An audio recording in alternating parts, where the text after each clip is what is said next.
Welcome. This is the first video covering your first laboratory practical over the axial skeleton. I've actually got two videos. This first video is only going to cover the bones of the skull, So, out of the 80 bones, out of the 206, 80 bones out of 206 basically form the axial skeleton.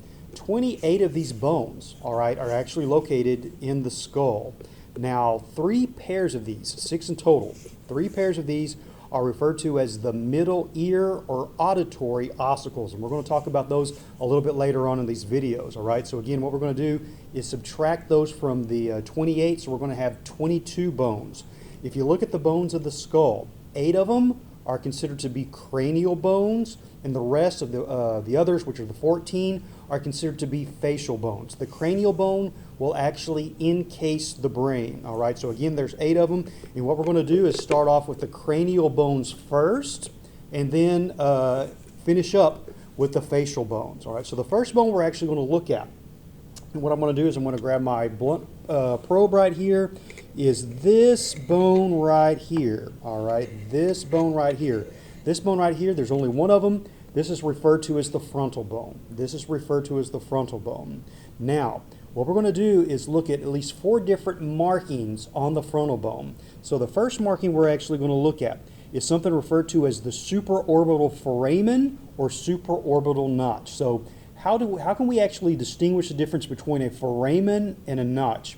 Well, a foramen is simply a circular hole. And so in other words, because it's circular, it basically contains 360 degrees. If it lacks 360 degrees, it's called a notch. Now on this plastic model right here, if you actually look about right here, this is referred to as the supraorbital notch. But what I want to do is I want to show you another plastic model over here. This is the other one over here. If you actually look at this structure right here, because again it basically contains 360 degrees, this is the supraorbital foramen, all right?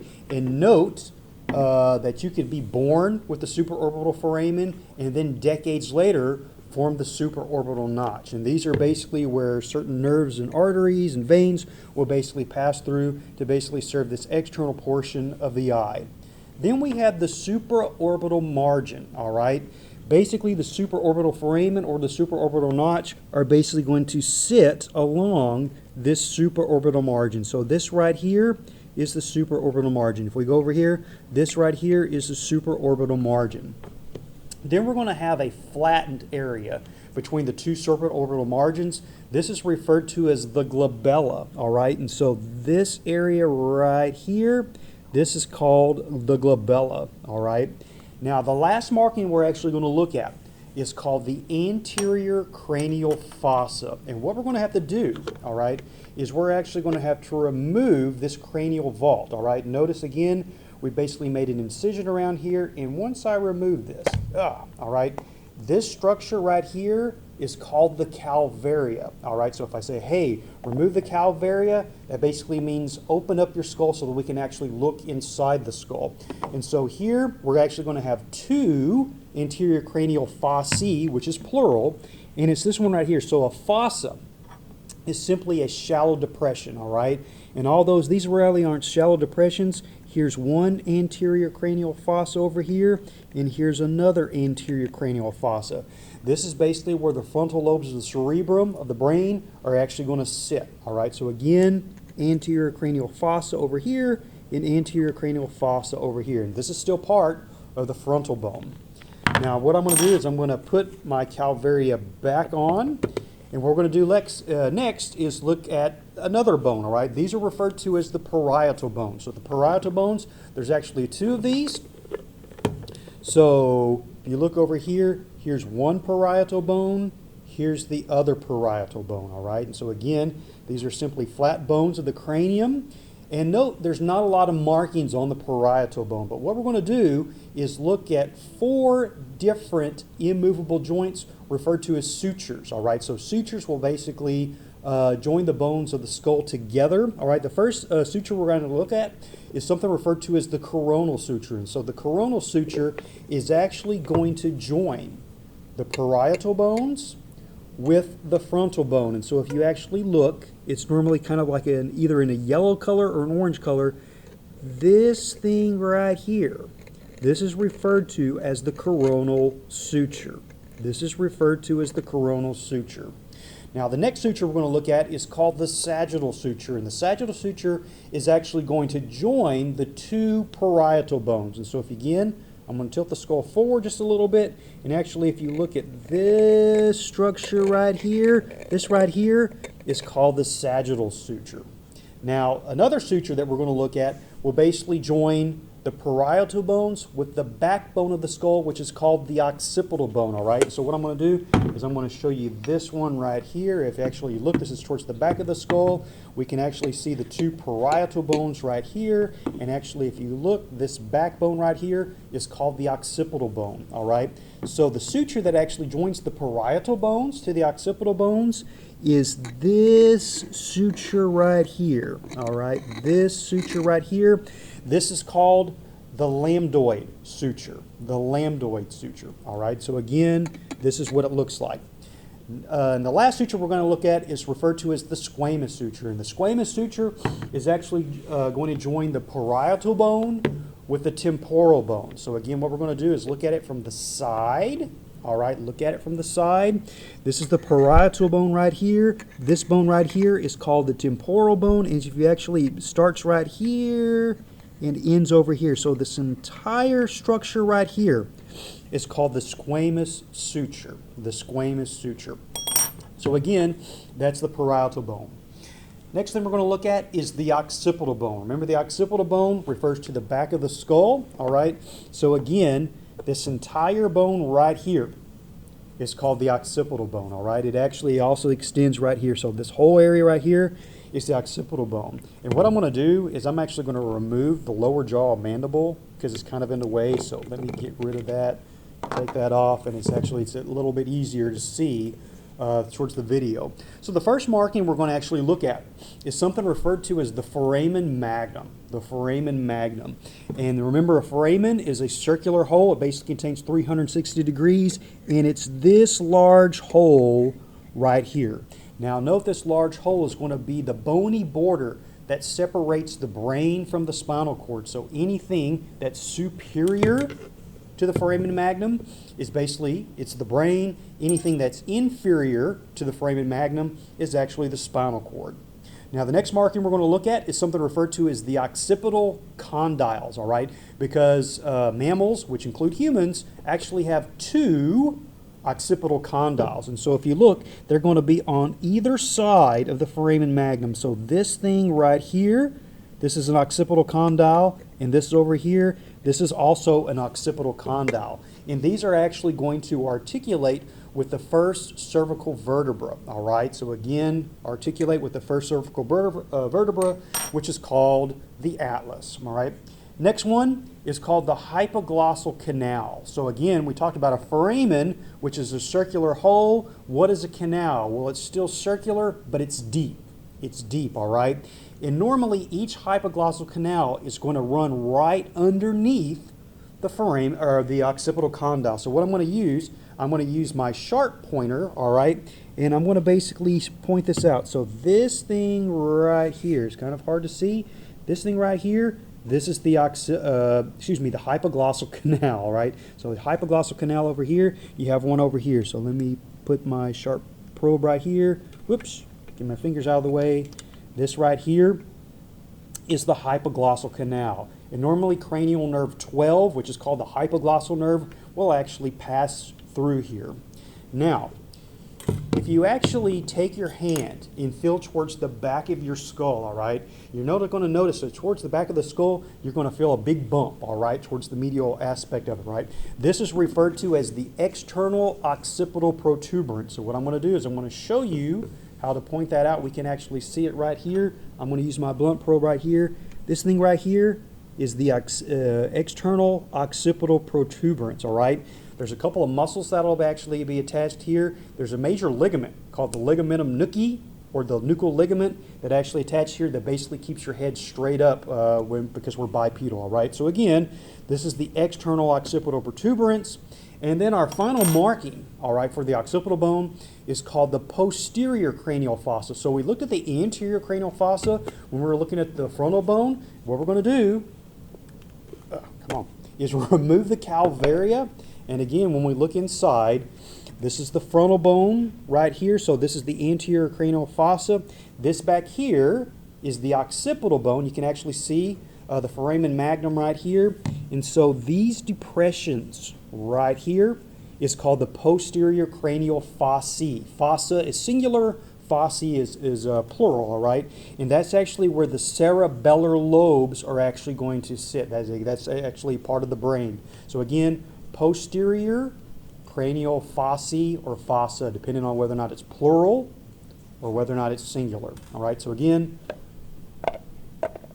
that's that bone.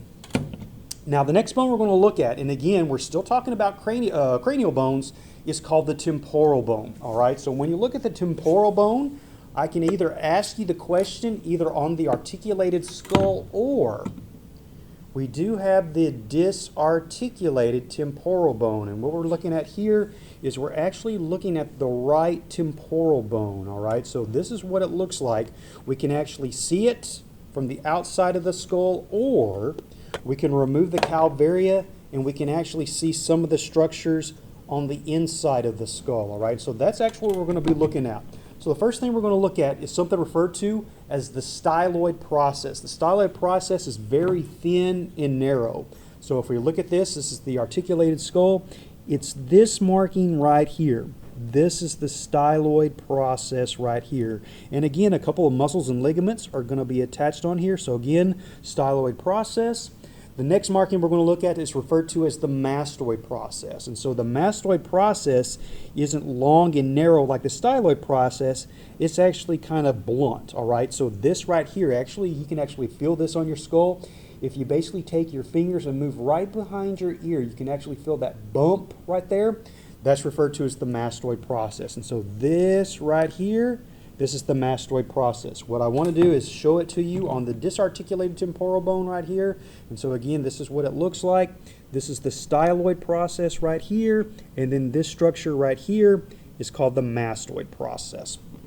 Now, the next marking is called the stylomastoid foramen. And note, again, it's going to be a circular hole, but it's going to be in between the styloid process and the mastoid process. And so again, let's take a look over here. If we can actually see this right here, this is the styloid process. This right here is the mastoid process. And again, I'm going to use my sharp probe right here. And this little hole right here, it's kind of hard to tell in this video. This is the stylomastoid foramen, all right? What I'm going to do is show it to you on the disarticulated temporal bone. So again, if you look at this, this is the styloid process.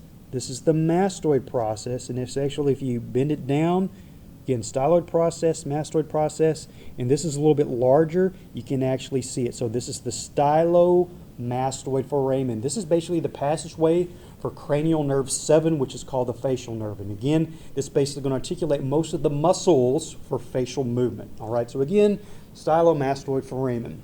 Next thing we're going to do is talk about the external auditory, or sometimes called acoustic meatus, all right? Now note, if you take your fingers and you stick them in your ears, that's actually where you're sticking them in. So again, external auditory or acoustic meatus is this structure right here, all right? Stick your finger in your ears, that's actually what you're doing. So again, external auditory or acoustic meatus.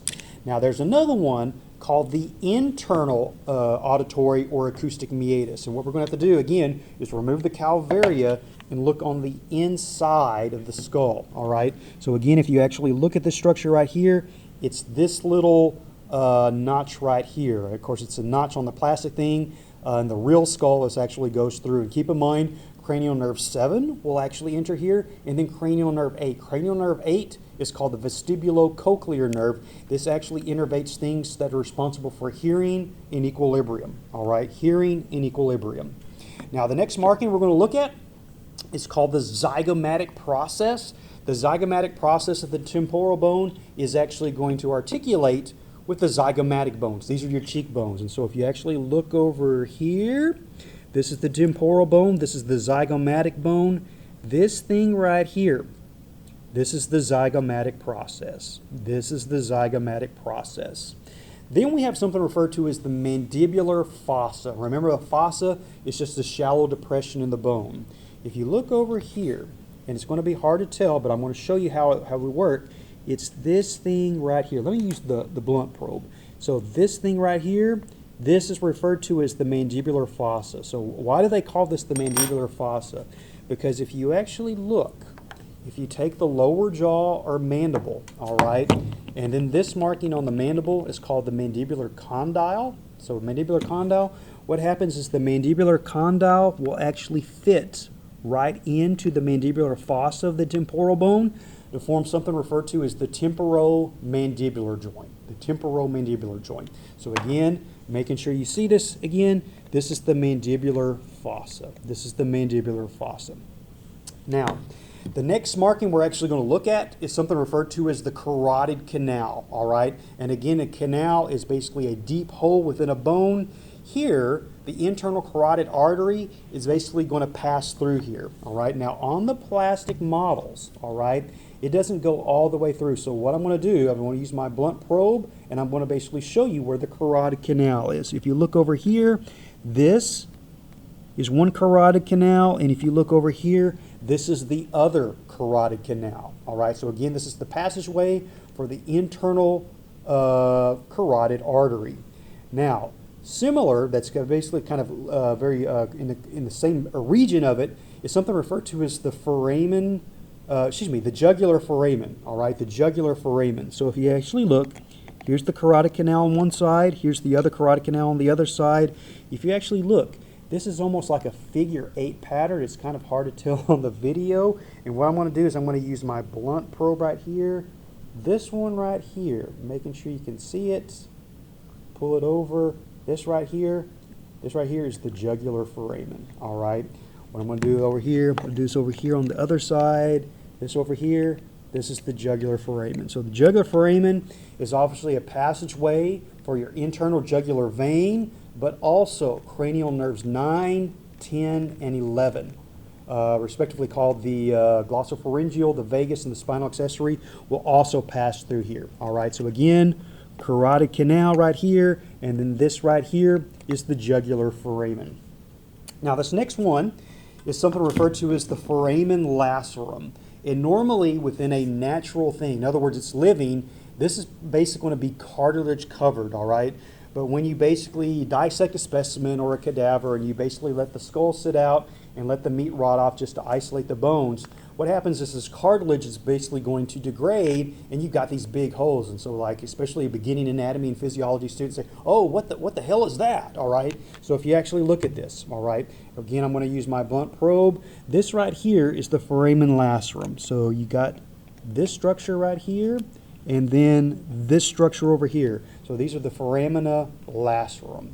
And then finally, to finish up on the temporal bone, we're going to have something referred to as the middle cranial fossa. So we already discussed the anterior cranial fossa that's basically found on the frontal bone, the posterior cranial fossa that's found on the occipital bone. Well, obviously the middle is going to be somewhere in between. And note that the middle cranial fossae are going to be joined not only to the temporal bone, but this bone over here, which is also called the sphenoid bone, all right? So if you actually look, here's the anterior cranial fossa, this is the posterior cranial fossa, and then this area right here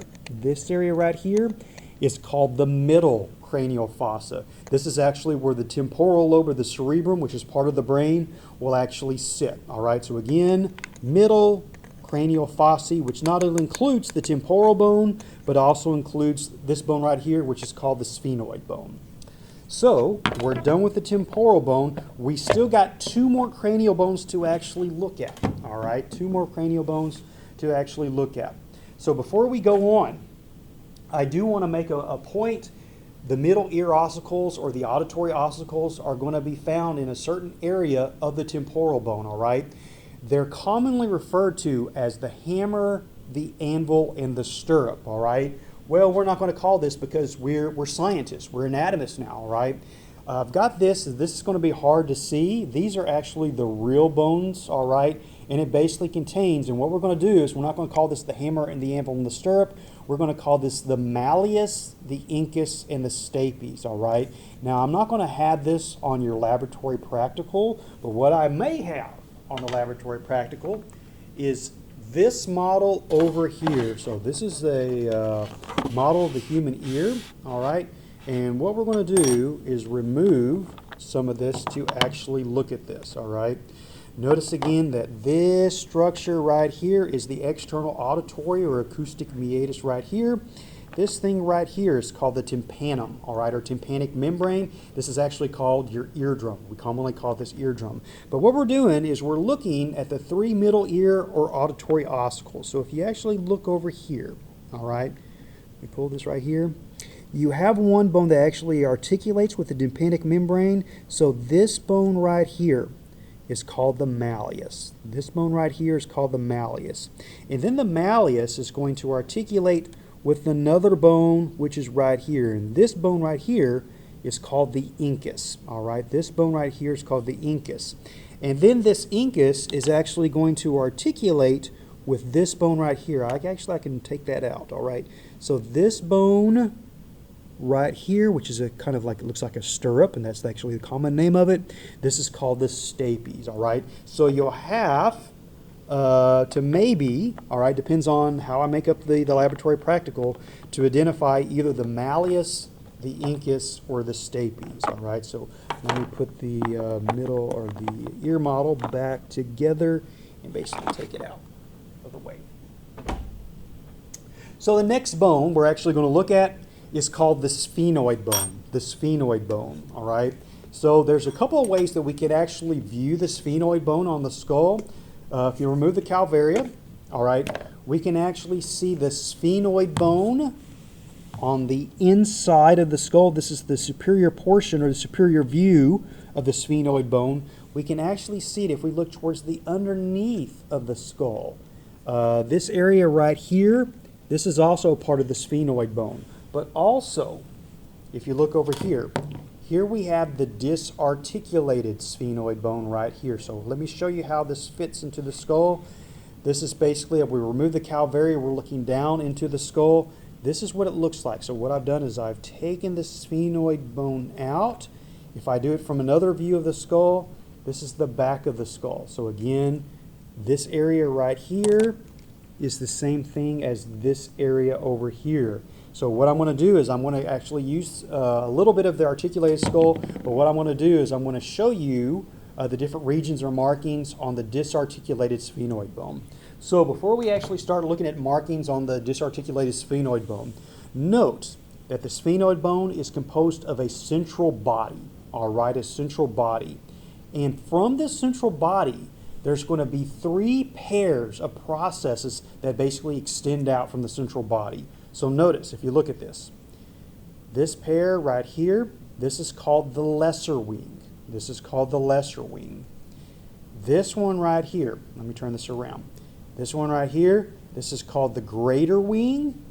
And then these structures right here are called the pterygoid processes, And so again, lesser wing, greater wing, and then pterygoid process. So the first thing we're going to look at, all right, is something referred to as the optic canal. This is basically where cranial nerve 2 or the optic nerve will basically pass through. And what I'm going to do, instead of using my blunt probe, I'm actually going to use a red pipe cleaner, all right? So what I'm going to do is the optic canal is at the base of the lesser wings. And so what I'm going to do is I'm going to extend it all the way. Look at that. Beautiful, all right? So this right here is the optic canal, all right? So again, it's at the base of the lesser wing, all right? So this is the optic canal. Now the next thing I'm going to look at is something referred to as the superior orbital fissure and the inferior orbital fissure. I do want to make a point that the superior orbital fissure is actually in between the lesser wing and greater wing, and we can actually see this on here. So if you basically, I'm going to take my blunt probe and I'm going to show you what it looks like. So this area right here is the superior orbital fissure. A fissure is basically a slit-like opening, all right? So again, if we look over here, This right here, this is the superior orbital fissure.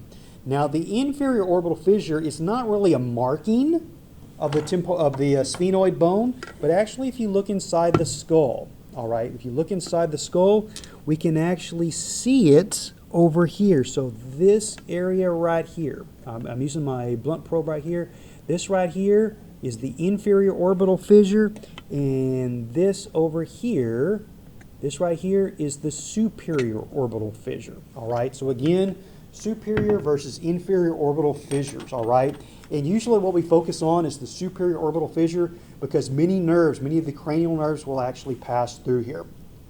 Now, the next thing we're going to look at are 3 holes that are basically found on the greater wing, all right? So again, I'm basically showing you the disarticulated sphenoid bone, and notice it's called ROS. ROS. Look at this. R. Make sure you can see it. I'm having trouble adjusting to the video. So here's R, here's O, and then here's S. And what I'm going to do is I'm actually going to show it to you on the articulated skull. So again, if we actually look at this right here, this is R. Hold on. This is R. This is O, and this is S. All right. So what does ROS stand for? So this hole right here is called the foramen rotundum. That's where the R comes from. So foramen rotundum. This hole right here is called the foramen ovale. And then this small hole that's right behind the foramen ovale is called the foramen spinosum. So that's where it gets ROS. So again, rotundum, ovale, and spinosum. They're basically found on the greater wing, and especially the foramen rotundum and foramen ovale. These are basically where branches of cranial nerve 5, which is called the trigeminal nerve, will basically have a passageway through the skull. All right, passageway through the skull. Now the next thing we're going to look at is basically found on the pterygoid process, and what I'm going to do is I'm going to pull out my disarticulated sphenoid bone right here. So this entire thing right here is called the pterygoid process. Remember the difference between medial and lateral. Medial is towards the midline, lateral is away from the midline. So each pterygoid process, all right, has a medial pterygoid plate and a lateral pterygoid plate. So what I'm going to do again, I'm going to use my blunt probe. So this right here, this is the medial pterygoid plate, and this one over here is called the lateral pterygoid plate. Now they're both important, but as far as muscles that actually attach there, most of the muscles right here, which are the pterygoideus muscles, they're actually going to attach to the lateral pterygoid plate. And when you basically contract these muscles, these are going to be responsible for the side-to-side chewing, all right, when you chew your food. So again, medial and lateral pterygoid plates. Now the only other thing I want to finish up as far as the marking on the sphenoid bone is something referred to as the sella turcica. So you're like, well, what the hell does sella turcica mean? Well, it actually stands for Turkish saddle. And this is going to be on the very top of the body. So again, this is the disarticulated sphenoid bone. And when we look from a superior view, this whole structure right here is called the sella turcica because it actually looks like a saddle, all right? But notice again, inside the sella turcica, you're basically going to have a depression, all right? This depression right here, this is it. This is referred to as the hypophyseal fossa, all right? Obviously a fossa depression. So what does hypophysis stand for? Well, hypophysis is another name for the pituitary gland. So the pituitary gland is actually going to sit right there inside this hypophyseal fossa. And I apologize, they're doing work on the building today, and so if you hear the fire alarm going off, hopefully it's not going to go off for very long. So again, that's the hypophyseal fossa. Now, we've got one other cranial bone that we're actually going to look at, and this is referred to as the ethmoid bone. Here what we're going to do is remove the calvaria, and we can actually see it. It's not, although it's considered to be a cranial bone, it's very minimal as far as encircling the brain. And so this structure right here, This is actually the ethmoid bone right here. This is the ethmoid bone right here. A lot of times we can actually get a better view of the ethmoid bone if we're actually looking into the nasal cavity, all right, into the nasal cavity. But what's more important here is we actually, again, we've got the disarticulated ethmoid bone. Although it's magnified a little bit, so this is obviously about at least twice the size of our normal ethmoid bone, we can actually see it. So again, what you're looking at is you're basically taking it out, and this is what you're looking at. So what we're going to do is focus on the disarticulated ethmoid bone, all right? So if you look at this, there's a couple of markings we're actually going to look at. One is referred to as the crista galli, all right? The word literally means rooster's comb. This is basically where the dura mater that basically encircles the brain is actually going to be attached onto. So if you actually look, it's this structure right here. This is the crista galli. If you actually look from the articulated skull right here, this structure right here, this is the crista galli. All right, this is the crista galli. Now, on either side of the crista galli, all right, we have something referred to as the cribriform plate. So again, if you actually look at this right here, on either side is the cribriform plate. But what's special about the cribriform plate is there's going to be lots of little holes, all right? I don't know if you can actually see this. You're going to have lots of little holes. Sometimes they go by two names. I'm calling these the olfactory foramina. Remember, foramina is plural, foramen is actually singular, all right? Because again, we got two or more foramina. Sometimes they call these the cribriform foramina. And this is basically where cranial nerve 1, all right, is basically going to pass through cranial nerve 1. It's called the olfactory nerve. When you think of olfaction, think of the sense of smell, all right, the sense of smell. So again, this is the cribriform plate, and the cribriform plate are basically going to contain the olfactory or cribriform foramina. Now, the next marking we're going to look at is called the perpendicular plate. So the perpendicular plate is basically going to be along the midline, and it's actually going to divide the nasal cavity into a right portion and a left portion, all right? So again, if you look at it, this marking right here, I'm using my blunt probe, this right here is the perpendicular plate, all right? Now, you're not going to see this on the articulated skull, but you can actually see it over here. There's a couple of little markings, all right, that are basically going to extend into either the right or left nasal cavities, all right? These are referred to as the superior nasal conchae or the middle nasal conchae. Conchae is actually plural, concha is actually singular, all right? So if you actually look, this structure right here, this is the superior nasal concha, and then this structure right here, this is the middle nasal concha. So if you're thinking like we have a superior middle, is there another one? Well, there is something referred to as the inferior nasal concha, but that's actually on a separate bone. We're actually going to look at that in a couple more minutes, all right? So again, superior nasal concha, and this is the middle nasal concha. I do want to make a point.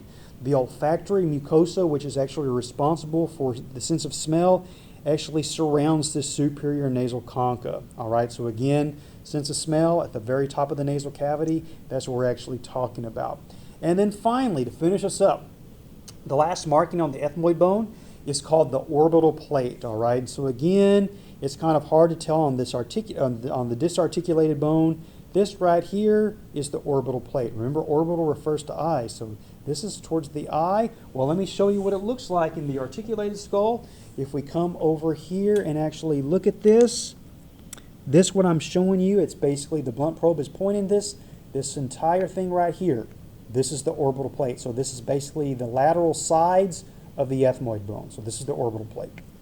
Now, let's look at some of these other structures, all right? So we're basically done with the cranial bones, all right? So the rest of the bones we're actually going to be looking at are called facial bones, all right? And the reason why is because, again, they're towards the anterior side of the skull, so most of the facial muscles are actually attached onto here, or they don't encircle the brain, so they're definitely not cranial bones. The first one we're going to look at is something referred to as the inferior nasal concha. That singular conchae is actually plural, so when we look at this, the only way you're going to basically see this is basically by looking at the articulated skull. So if you actually look, and what we're going to be doing is looking into the nasal cavity, this marking right here that I've basically got the blunt probe showing on, all right, this right here is the middle nasal concha, and then this structure right here, again, using my blunt probe, this right here is the inferior nasal concha. This is actually a separate bone, and there's actually two of these, all right?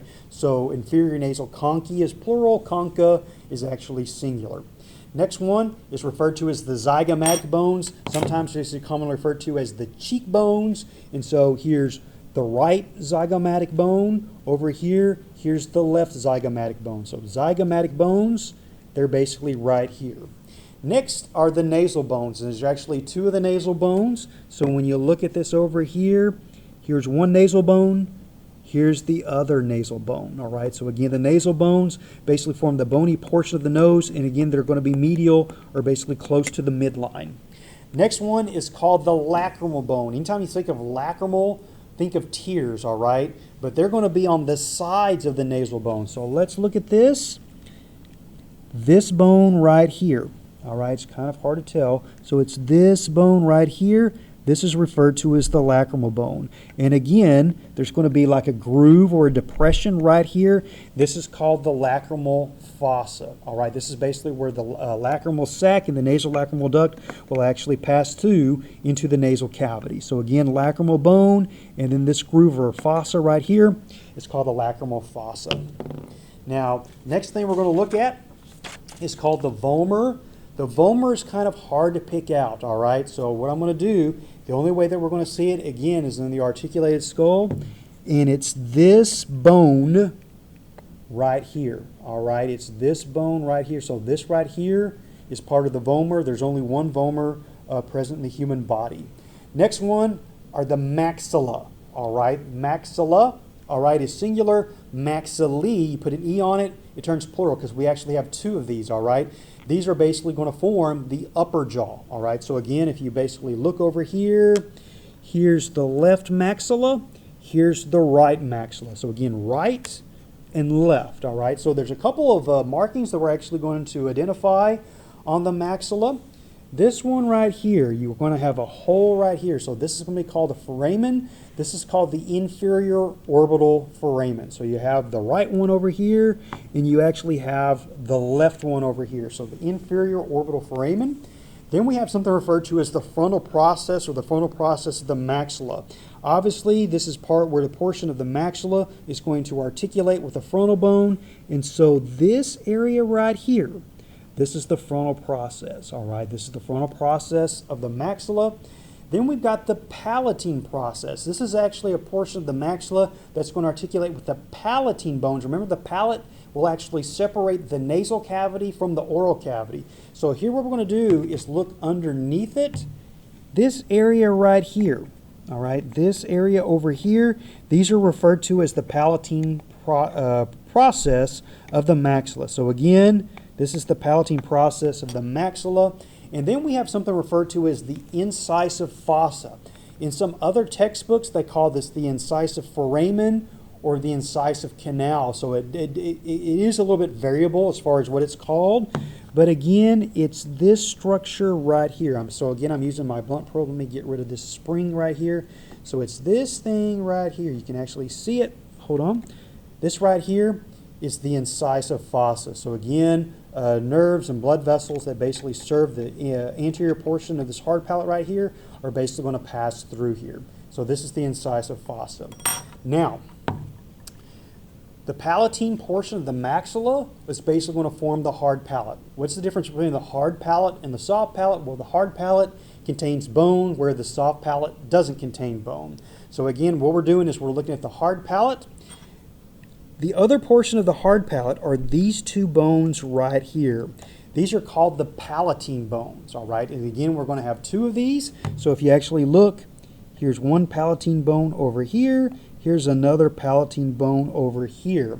Now, the only marking that I want to point out to here, all right, is basically where a nerve and a blood vessel is actually going to pass through these little holes right here. So I'm hoping you can basically see this.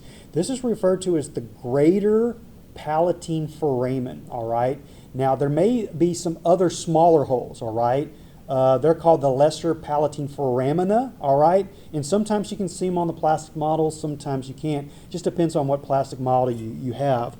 But I do want to point this out because this is kind of interesting. This is speculated to basically cause the brain freeze or the ice cream headache, all right? Because either the nerve or the blood vessel, once you basically chill this down very rapidly, all right, it's basically either going to trigger the nerve or the nerve that innervates the blood vessel, and is basically going to cause that temporary headache you get when you eat something that's very cold, all right? So again, this is the greater palatine foramen.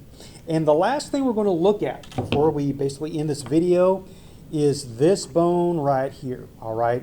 This bone right here is the lower jaw. This is called the mandible, all right? This is called the mandible. Now note the mandible does have 3 regions, all right? So first of all, if we look, this area right here is called the body. This area right here, which is basically a branch, is called the ramus. And so this entire thing is called the ramus. But what joins the body to the ramus? Well, we're going to have a very small area right here, which is called the angle. So again, body, ramus, and then angle. All right, this is the angle. Now, the first marking we're actually going to look at is something referred to as the mandibular condyle. This is the mandibular condyle right here. Note that the mandibular condyle is going to articulate with the mandibular fossa of the temporal bone to basically form the temporomandibular joint. Then we're going to have something referred to as the mandibular notch, which is right here. And again, various muscles and ligaments will basically pass through the mandibular notch. And then we've got this marking right here. All right, this marking right here is called the coronoid process. And again, the muscles that basically are responsible for chewing, especially the temporalis muscle, will actually attach onto here. So again, this entire marking right here is called the coronoid process. Now we have something referred to as the mental foramen. The word mental, all right, actually refers to chin, all right? So again, there's one over here, and then there's one on the other side. These are the mental foramen. And then our final marking to finish us up for the mandible is called the mandibular foramen. This is actually on the inside. So let me show you what this looks like. This thing right here, this is the mandibular foramen. We could actually see it on the other side using my blunt probe.